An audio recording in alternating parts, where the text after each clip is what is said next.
Le 31 juillet 1982, un terrible drame se produit sur l'autoroute A6 près de Beaune en Côte d'Or. C'est l'accident de la route le plus meurtrier en France, il fait 53 morts dont 44 enfants.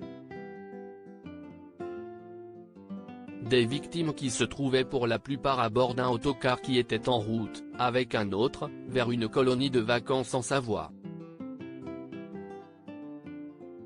Un monstrueux carambolage qui a défrayé la chronique de par le nombre de ses victimes.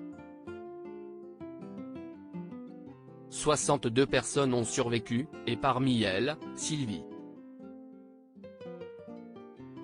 Désormais quinquagénaire et maman de 4 enfants, elle est revenue sur la tragédie dans l'émission Ça commence aujourd'hui présentée par Faustine Bollard. Digne et forte, elle raconte comment elle a vécu cet épisode d'une violence rare, elle qui a perdu brutalement, à l'âge de 15 ans, ses 2 frères et sa sœur qui étaient à bord du bus comme elle. Les 2 autocars en question avaient pour objectif de se rendre en ce mois de juillet de Crépy-en-Valois dans l'Oise à Ossois en Savoie pour une colonie de vacances organisée par la caisse d'allocation familiale.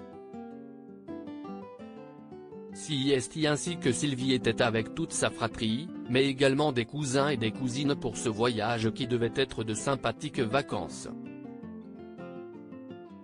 En ce jour de grand chassé-croisé dans la circulation estivale, sous la pluie et avec une vitesse élevée, mais qui reste inconnue à ce jour, le passage vers une zone dangereuse de l'autoroute qui passe de 3 à 2 voies sera fatal pour les véhicules. Sylvie se souvient avoir échangé de place pour que sa petite sœur puisse être assise à l'avant à côté de sa copine.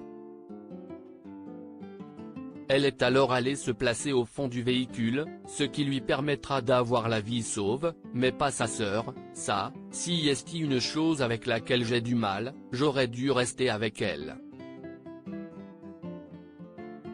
Un énorme sentiment de culpabilité ronge depuis ce jour celle qui est devenue maman. Pourquoi elle et pas les autres? Nous sommes partis à 12 de ma famille, je suis revenue toute seule, dit Sylvie les yeux remplis de larmes.